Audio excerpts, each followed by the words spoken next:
Sahabat Ayu Friday, apa kabar? Saat ini saya sedang berada di Mel Sanctuary dan lagi di make upin oleh makeup artis saya, Rani Brownies. Thank you Rani. Hari ini saya mau ngobrolin soal Fabulous at 60. Buat teman-teman yang usianya 60, menjelang 60 atau 60 ke atas, boleh simak pembicaraan ini. Saya bersama fashion guru Musa Widiatmojo dan sahabat dekat saya Meliana Cayadikarta akan bicara tentang rahasia penampilan wanita di usia 60 dan challenge-nya, tantangannya. Yuk dengerin obrolan serunya. Hanya di Ayu Show, Friday with Ayu Show, Ayu Show. Sismel bersyukur di usia 60, Sismel tetap menjadi wanita aktif. Nah, saya ingin tahu Sismel, tantangan untuk berpenampilan di usia 60 dan juga mungkin kenyamanan yang diperoleh ketika sudah berusia 60. Apa saja boleh di-share?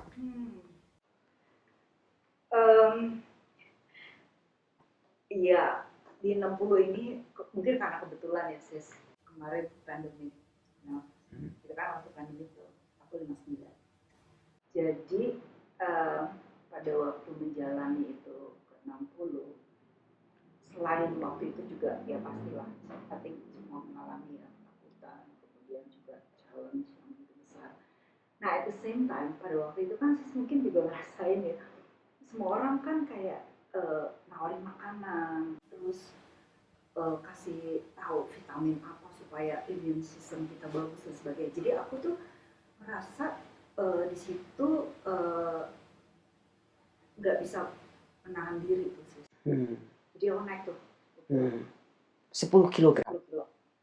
Nah di situ aku sempet yang terus kemudian kan kita banyak di rumah ya. Jadi ke bajunya ya kaos, celana, dasaran lah pokoknya.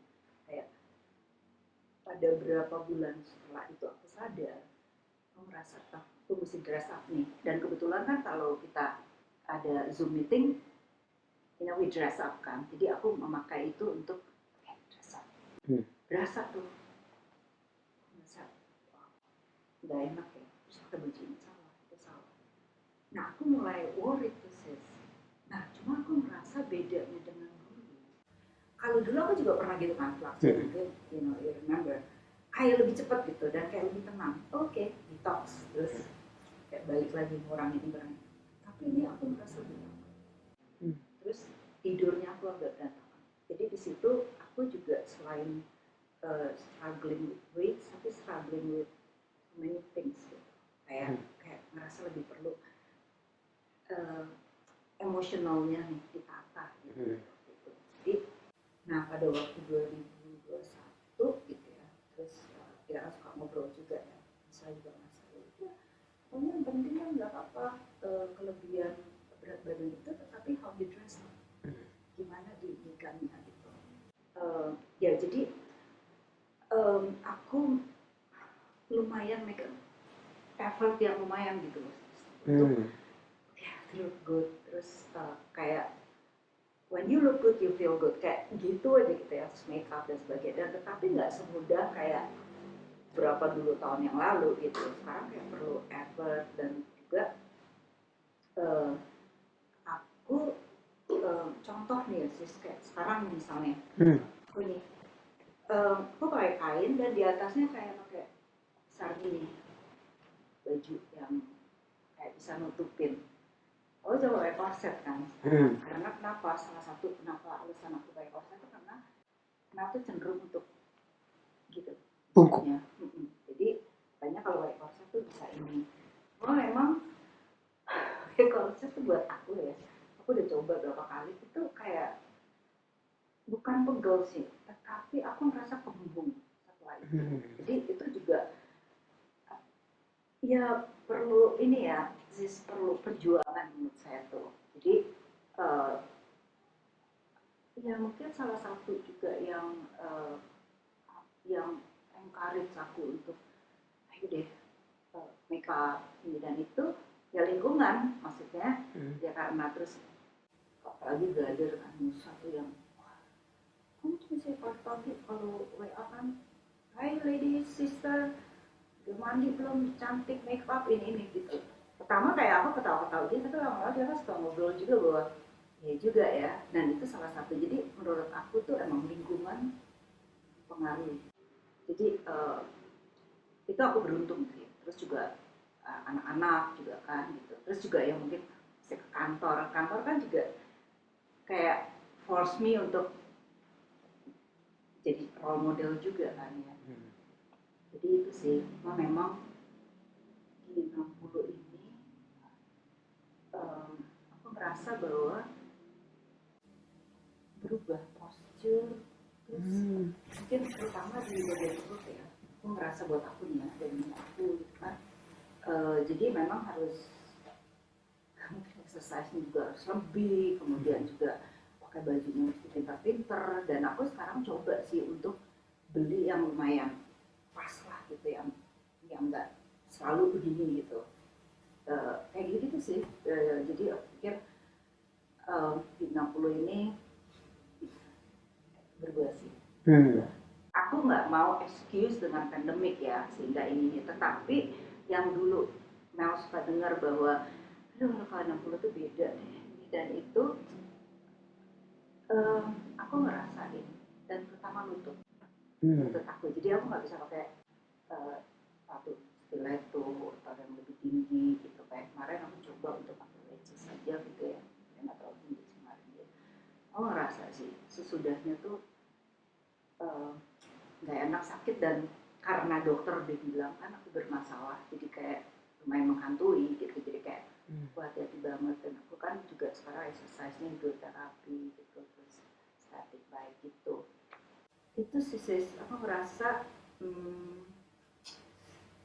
perlu perlawanan bukan perlawanan kali ya perlawanan itu jadi negatif ya perlu ini sih encouragement untuk diri sendiri dan juga ya bisa didapat dari orang lain dan sekitarnya itu untuk memang kita looking forward gitu ke depannya dan salah satu aku lihat itu majalah fashion video juga Mel juga melihat terus kan ada tuh kan 60 ME gitu ya gitu coba lihat oh iya mereka ini mereka itu jadi itu sih masih still you know tapi aku sekarang lumayan bisa inilah take one day at a time gitu. Coba enjoy the process Nah setelah ini kita akan ketemu dengan fashion guru Bro Musa untuk ngobrolin soal ini karena mungkin yang sis rasakan juga banyak dirasakan oleh perempuan berusia 60. Ayu Show. Musa sebagai fashion guru sering nggak menemui klien berusia 60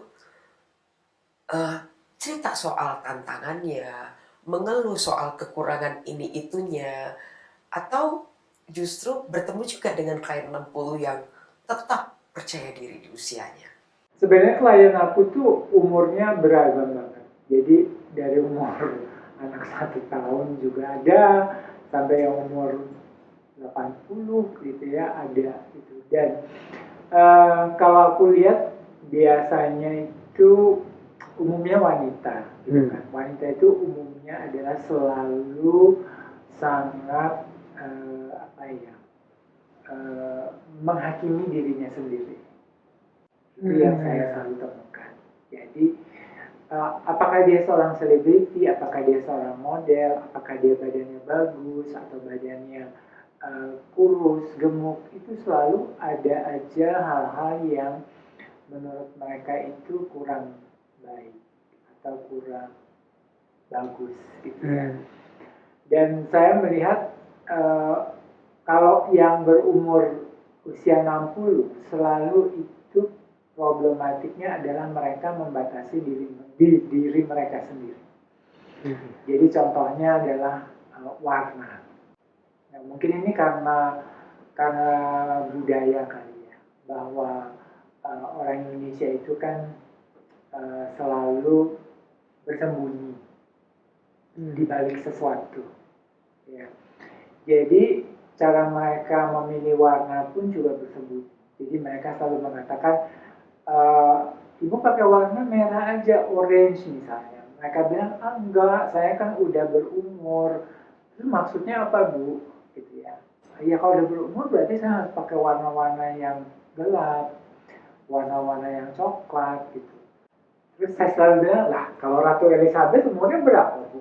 Saya bilang gitu kan. 90. Ya, dan dia selalu memakai baju yang berwarna, sesuatu yang colorful. Gitu kan. Jadi yang pertama adalah itu mungkin kalau bahasanya belief system ya. Jadi dia percaya bahwa kalau usia sudah lanjut maka harus meredup. Gitu. Usia sudah lanjut tidak harus gaya lagi, gitu ya. Usia sudah lanjut tidak harus cantik lagi, seksi lagi, atau apapun juga. Jadi yang saya temukan kebanyakan mereka adalah membatasi dirinya sendiri. Gitu. Yang kedua adalah mereka justru banyak berpikir. Jadi apa kata orang, gitu ya, apa pendapat orang, gitu ya. Bahwa pada intinya kalau fashion itu kan memang ada dua sisi ya.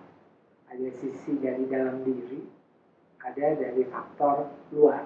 Nah, dalam diri itu kan adalah percaya terhadap apa yang dia rasakan, apa yang dia sukai, feeling itu dari diri dalam dia sendiri. Kalau saya mengatakan bahwa pakai baju warna orange modelnya seperti ini, tapi kalau dia tidak merasa percaya diri dan happy, pada akhirnya kan juga nggak bisa. Nah di situ yang dimaksudkan dengan kalau kita bilang apa sih bedanya style dengan fashion? Style itu selalu dari dalam. Gitu. Jadi style atau gayanya berantakan, urakan, rapi, terus gayanya sangat dramatik, casual, itu dari dalam dirinya si manusia-manusia tersebut lah. Tapi kalau kita bicara fashion, itu kan selalu dari luar. Produk yang kita pakai, gitu. Produk yang dipakaikan, kalau model kan selalu dipakaikan. Gitu kan. Nah, itu menjadi dua dunia yang tidak disadari bahwa sebetulnya harusnya itu bisa memperkuat, gitu. Ya, antara feeling good and look good. Nah, rentetannya tuh gini, feeling good, look good, and then do good. Gitu. Itu pasti apa nyambung, gitu ya. Jadi yang selalu menjadi pembahasan adalah diutamanya itu adalah sebetulnya bukan modelnya. Kalau model baju itu tentu disesuaikan dengan kondisi fisik. Yang kurang bagus kita tutupi, yang bagus kita buka, gitu ya. Istilah kita perlihatkan, gitu kan. Yang justru jadi fokus utama adalah pemilihan warna. Gitu. Jadi membatasinya adalah lebih kepada saya kurang pantas, gitu. Saya mau pakai warna ini karena begini karena itu. Lucunya kan kalau dia berhadapan dengan seorang expert, gitu ya, sebagai desainer, tentunya kan kita pasti tidak akan memberikan rumus, atau kalau katakanlah Ayu pergi ke dokter, Ayu tentu percaya dengan dokter tersebut kan, walaupun dokter tersebut kasih rumus, gitu kan, resep. Sama aja Ayu datang ke saya, Ayu menganggap saya sebagai seorang desainer profesional, jadi saya juga akan menulis resep. Gitu. Nah, resep itu yang sering kemudian dianalisa lagi ke dalam dirinya sendiri. Saya udah mau 60, apa cocok ya, apa kata orang, gitu ya. Nah, itu yang menjadi kendala gitu ya. Tapi di lain sisi saya juga banyak ketemu beberapa wanita-wanita yang memang sangat tahu dirinya dan amat sangat percaya diri banget. Justru kadang-kadang berlebihan, dia berani mengekspresikan dirinya dengan baju-baju sesuai dengan seleranya gitu. Jadi rambut juga masih tetap terlihat rapi, make up yang tebal gitu ya. Dan dia nyaman dengan hal tersebut.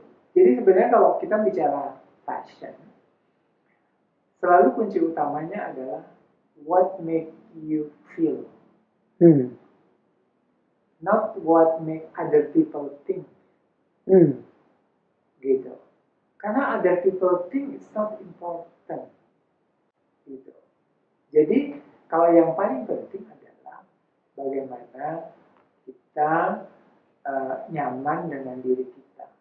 Jadi kunci utamanya adalah yang saya selalu bilang dengan Ayu juga, kita harus sadar diri bahwa saya ini adalah tipe karakter seperti apa, dan kita tidak harus menjadi seperti orang lain. Kalau kita bukan memang masuk di dalam kategori rumusan style-style tertentu. Terima kasih Musa untuk masukan dan sarannya. Tadi ada benang merah yang saya ambil. Mel juga mengatakan feeling good, look good. Musa menambahkan dengan do good. Dan saya akan ajak sahabat saya Sis Mel untuk bertemu dengan Bro Musa. Kita akan obrolin ini lebih jauh tentang penampilan Fabulous at 60. Are you sure?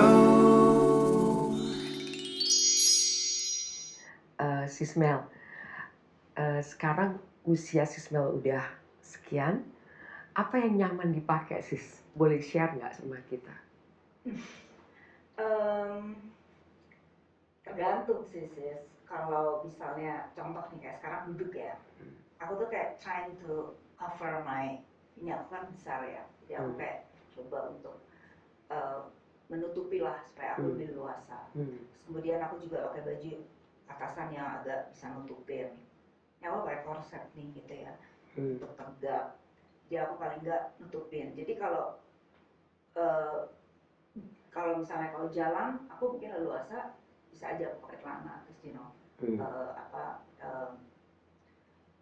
apa namanya itu? Blazer.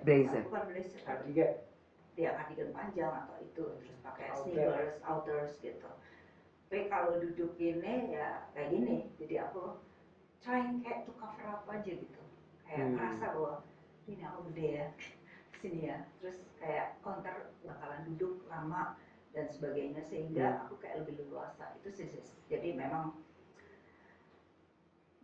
mesti banyak perlu belajar sih. Dan kayaknya being confident sih sebetulnya punya, mesti lebih percaya diri dan bahwa ya 60 ya awal juga gitu. Terus ya bagian karena tadi aku juga memakai sendal kayak gini karena kan keterbatasan lutut gitu. Jadi itu sih buat aku agak nutup-nutupan lah gitu loh sih. Bisa belajar banget kan. Gimana bro? Ya, sebetulnya sih apa yang dilakukan sama Sis Mel betul gitu ya, bahwa kita memang harus pertama menyadari dulu bentuk badan kita. Memang bentuk badan kita ini ya seperti ini, jadi kita tidak bisa mengubahnya gitu kan. Kalau mau mengubahkan pasti ada usaha lah ya, olahraga lah atau operasi plastik dan lain sebagainya gitu kan. Tapi intinya adalah kita harus menyadari misalnya, oke, tangan saya besar di sini gitu kan. Ya nggak apa-apa juga gitu kan. Saya selalu bilang sama klien saya, sama siapa, Bu, kan nggak ada orang yang melototin tangannya gede ya, itu kan sama sekali tidak seperti itu. Bahwa pada akhirnya orang luar tuh melihatnya kan hanya secara total look gitu ya. Nah, jadi itu yang harus diingat gitu. Dan berbagai macam cara mengkamuflase tangan besar itu banyak. Dengan sekarang misalnya yang Mel pakai bahwa ini tangannya tertutup sampai sini, tapi tangannya Mel dari siku ke bawah ini kan kecil. Jadi ini dikasih ilusi bahwa dia ini kecil dan sampai ke atas itu kecil. Padahal di atas ini kan karena ditutup dengan sesuatu yang gombos, sesuatu yang besar. Jadi bukan berarti dia juga harus bikin tangan yang super ketat supaya kelihatan kecil. Nah itu sering banyak juga orang beranggapan, wah tangannya harus ketat banget dong supaya kelihatan kecil. Jadi banyak teori gitu kan, bahwa kita harus belajar. Betul, kalau Ayu minta saya tentang kuliner, ya saya jawabannya sama, saya juga harus belajar. Karena itu bukan keahlian saya.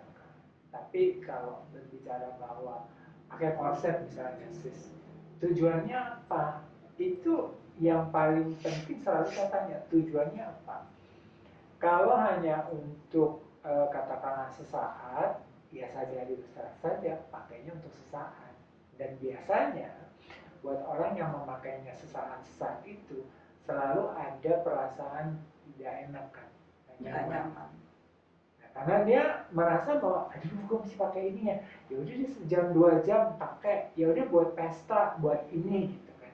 Sesudah itu kan bebas merdeka, gitu kan. Jadi ada perasaan terbebani. Tapi buat wanita-wanita yang menyadari bahwa no, gue harus pakai korset supaya badan gue lebih bagus, supaya badan gue terbentuk. Jadi dia mau pakai korset 24 jam juga hayo. Jadi di mindsetnya itu juga udah bukan menjadi sebuah hukuman lagi, tapi sudah menjadi gaya hidup. Gitu. Jadi dan perlu difahami korset itu juga kesalahan besar di Indonesia itu adalah belanja sesuatu itu kurang waktu untuk menyeleksinya. Contohnya misalnya sepatu. Kita kalau beli sepatu, nyoba sepatu paling lama 10 menit. Dan itu juga duduk. Gitu. Padahal kalau kita pakai sepatu, pesta minimal 2 jam berdiri. Gitu. Jadi dipakai bagus, dibeli bagus, dicoba bagus, tapi begitu realitanya dipakai 2 jam, waduh ini ngejepit, bikin kaki sakit dan lain-lain. Itu tadi, karena kita tidak menyediakan waktu untuk memilih apakah produk ini tepat kita gunakan, termasuk korset. Korset itu kan juga ada yang dari badan atas sampai pinggang, ada yang perut, ada yang terus sampai ke bawah, gitu kan. Nah itu kan semua ada yang pakai tulang, ada yang nggak pakai tulang, gitu. Jadi you need your own time untuk explore what works for me, gitu. Nah itu sama aja, apa sih yang akan berlaku sama kita, gitu. Jadi itu penting ya. Sebenarnya yang bedanya tulang dan tidak tulang tuh bener-bener tuh apa? Kalau dulu kan kalau aku bikin kayak tulang, saya lebih pakai kebaya gitu ya. Tapi sekarang ini juga banyak orang juga hari-harian tuh pakai tulang. Emang kan kalau tulang mungkin lebih kayak gini ya. Cuma memang tulang itu kan reinforcement. Jadi dia semacam memberi suatu suatu batas-batas buat tubuh untuk bergerak dan tidak bergerak. Kalau zaman dulu tuh kan nggak ada. Kalau kita bicara zaman dulu ya, wanita Jawa zaman dulu itu adalah wanita yang tegak. Kenapa? Karena dia nggak pakai tulang, dia pakai sarden. Dililit. Iya, begitu melahirkan langsung stuck ya. Makanya kenapa badannya masih kecil dan duduknya tegak begini ya pakai sarden. Kalau saya hari ini karena saya nggak pakai korset, saya dulu bisa begitu. Dan kecenderungannya kan semua begitu. Tapi begitu ada tulangnya nggak mungkin. Jadi itu reinforcement sih sebetulnya, yang membuat kita duduk itu perutnya tegak, terus belakangnya tegak, gitu kan. Nah itu menjadi sesuatu yang mau tidak mau terjadi seperti itu. Nah kayak aku nih ya, kan aku nggak tegap nih. Saya harus tegap kan. Nah salah satunya misalnya kayak korset gitu kan. Nah sebaiknya itu apakah aku aku tuh setiap hari, karena aku nggak setiap hari nih pakainya gitu, apalagi kalau pakai jeans, aduh berat banget deh gitu. Terus gimana sih, memang aku ngerasain sih waktu pakai korset tuh kayak jalannya tuh kayak lebih mau tidak mau ya, kayak lebih anggun atau lebih ketarik lah gitu. Ya. Nah sekarang kan aku mesti kayak bukan bermain sih, mengajak Mindset. kepala aku menjadikan mindset itu bahwa it's okay to wear corset gitu. Kayak kejadian lalu-lalu kan gitu, corset. Jadi walaupun aku beli corset tuh kayak jauh lebih gede, terus orang bilang jangan bu, ntar percuma katanya. Tapi kalau kecilan nggak bisa napas, terus keluar kan di sini ya. Terus aku nggak mau. Terus dia bilang gini, pinter kan ya gitulah pokoknya ntar tidak berfungsi secara optimal. exactly gitu. Jadi itu, nah salah satu menurut aku being 60 itu salah satunya gitu, bahwa kayak secara postur, nah mungkin kebanyakan gitu ya, secara ini salah satunya rambut misalnya, aku potong habis nih. Kamu lumayan panjang kemarin nih kan, terus kita masih nonton itu kan, selalu lihat, setiap kali kayak anak salon, udah gitu terus gitu, dan itu mengganggu my day. Jadi makanya pikir ya udahlah potong. Tapi waktu potong pun ngeblownya apanya kan juga kayak nggak ini terus ya. Jadi aku pikir memang thing yang paling penting memang gitu, kayak bukan berdamai sih, tetapi bahwa mengerti, kayak Brother tadi bilang mau ngapain nih pakai korset, tujuannya apa gitu kan. Sama kayak aku rambut, jadi kayak gitu loh, emang memudahkan semua, terus kayak pagi-pagi gitu ya, kayak ngeblownya juga apanya, walaupun tadi dibantuin blow dan sebagainya, emang lebih ngerasa hidupnya emang lebih mudah gitu. Jadi ya being 60 is quite inilah menurut aku PR here and there gitu. Terus juga lebih emosional kan kita gitu. Kayak entah mau dari, aku kan nggak pakai hormon gitu ya. Jadi kadang-kadang gitu ya. jadi kayak kemarin aku dicek juga kayak lagi rendah banget gitu. Terus kayak tidurnya dan sebagainya. Ya kalau ditanya kembali lagi with your question gitu ya Sis ya. Jadi memang pakai baju busana itu ya bergantung with our emotion juga. Our emotion is our thought kan, how we accept this segala macamnya lah, kayak ya nggak aku pungkiri lah bahwa kemarin aja aku kayak kesel banget gitu, di kantor ada masalah, terus ini apa ada misunderstanding, ada ini. Nah itu kan juga mempengaruhi gitu, kayak with our mood kan, terus juga milihnya itu. Nah memang bro, aku pernah tuh, there was a time ya, aku tuh lumayan disiplin tuh, kayak beli baju nih, Monday gue pakai ini gitu. Kan udah lama terus ya udah nggak lagi gitu. Kayaknya itu menolong ya. Itu menolong, Ya. menjadi planning. Aksesorisnya apa, ininya apa ya. Iya. Fashion itu adalah gaya hidup sebetulnya. Jadi gaya hidup itu adalah kalau di kepala aku tuh sebagai playing game. Jadi kayak misalnya saya kalau sehari-hari di rumah atau di workshop nggak ada tamu dan sebagainya, pakai bajunya semaunya aja. Jadi celana pendek, sandal jepit, t-shirt, kaos. Gitu. Karena memang saya lagi mau kerja, saya lagi mau santai, gitu loh artinya. Tapi begitu misalnya hari ini gitu ya, saya mau syuting sama Ayu, oh saya mau kelihatan lebih stylish, lebih yang, oh yaudah deh saya pakai t-shirt, tapi t-shirtnya di luar, pakai kemejanya di dalam, pakai sepatu sneakers, terus pakai aksen batik. So I will be look fashionable sama younger. Itu kan konsep saya gitu. But ribet nggak? Kalau bagi orang yang tidak menyukai fashion, bagi orang yang tidak menjadikan itu gaya itu ribet, gitu. Tapi buat saya hanya 5 minutes, saya ambil di lemari, saya ambil ini, dan gitu. Karena memang sudah terlatih. Gitu. Kalau mengenai warna gimana bro? Jadi gini,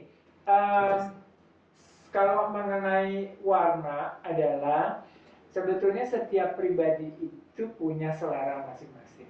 Ada yang bilang gini, saya nggak suka warna hijau misalnya. Nanti dulu hijau itu ada sejuta variasi loh. Which hijau, gitu kan.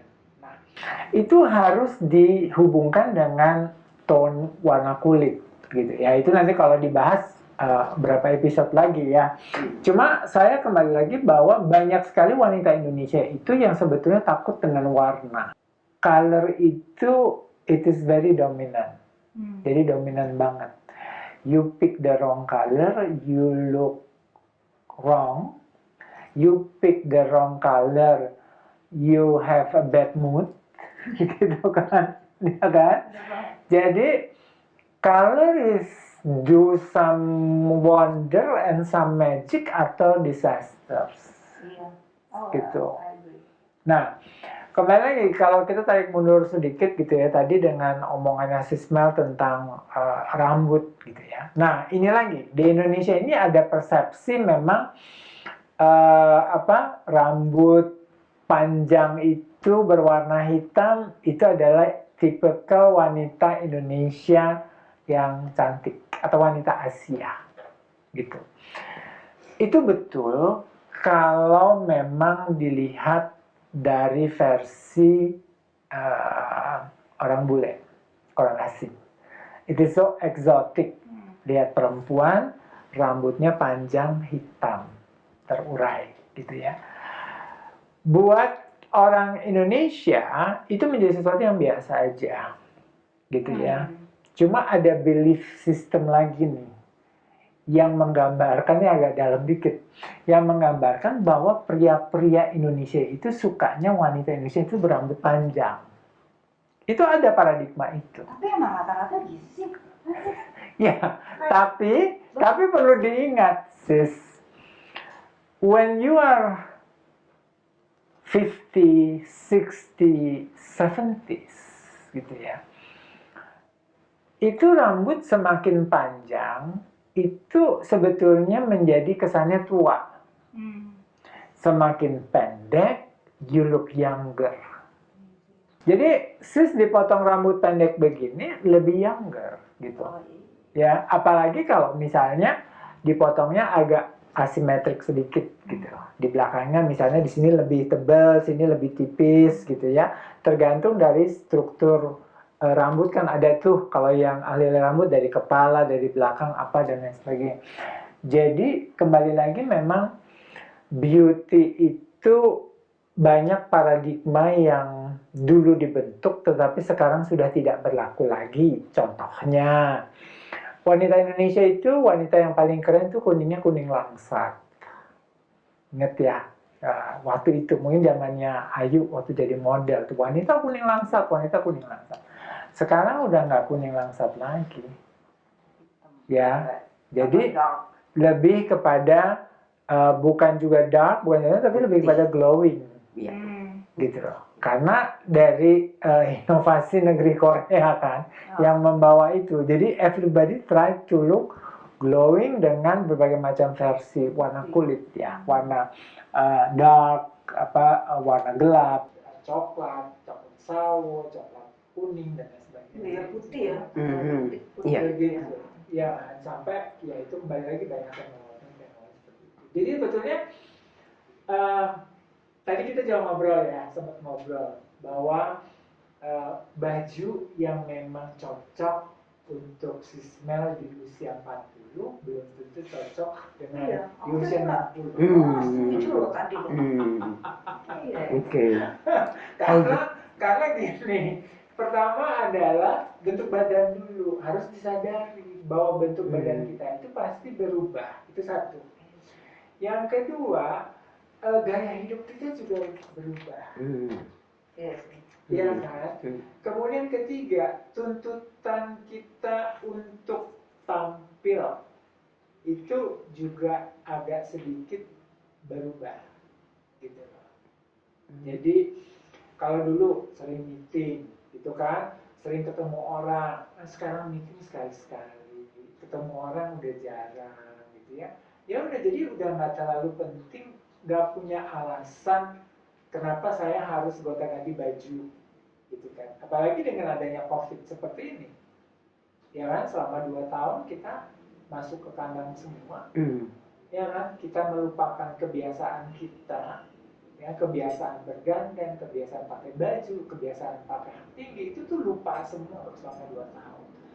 Gitu. Tapi kan tetap dia harus ini kan bro. Ya, tapi ya itu tadi, ada orang yang memang kebablasan. Oh, oke. Ngerti nggak? Kebablasan menjadi sangat relax dan casual, tapi ada orang yang tetap mempertahankan eksistensinya. Sama aja kan, kayak kita getting older, ya getting looser, males inilah, males itulah, ya itu yang akhirnya membuat kita semakin going down. Gitu. Makanya kembali lagi bahwa color is very important, kemudian changing is important, gitu kan. Changing dalam arti kata bahwa bisa nggak pakai kain begini ini bawahnya stickers, bisa kan? Dalam konteks apa? Jalan-jalan ke mall, silakan.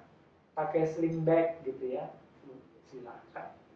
Jadi ini yang dipakai sama Sismel kayak gini bisa dibikin dressing down, artinya lebih casual, atau bisa dibikin dressing up dan fancy.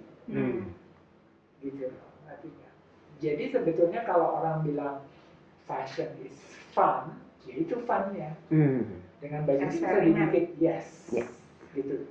And kalau dibilang beauty is pain, betul. Kayak tadi, ya gimana nggak pain? Misalnya, ayo jam 8 harus ada acara, harus bangun jam 6, jam 7 udah make up, gitu ya, setengah 8 udah harusan rambut, itu kan pain. Sementara itu yang wanita lain masih tidur. Sama Sismel kan bilang harus pakai korset supaya tegak gitu. Pain, gitu kan. Tapi ada tujuan akhirnya. Gitu loh. Makanya selalu pertanyaannya adalah sadari dulu diri kita sendiri. Ya, betul. Lalu kita harus ada effortnya, gitu. Nah kalau nggak ada effort, di mana-mana tidak ada orang yang akan tampil cantik atau ganteng atau keren kalau nggak ada effort. Coba yuk, bener nggak? Sahabat Ayu Friday, kita akan ketemu lagi nanti di sesi kedua. Tadi Musa sudah mengatakan bahwa fashion is fun. Mel juga dengan gamblangnya mengemukakan challenge-nya di usia 60. Nah, di sesi kedua kita akan lihat fashion is fun yang gayanya Sismel dengan masukan-masukan dari Bro Musa. Kita tunggu nanti di sesi kedua. Hanya di Ayu Show, Friday with Ayu Show, Ayu Show.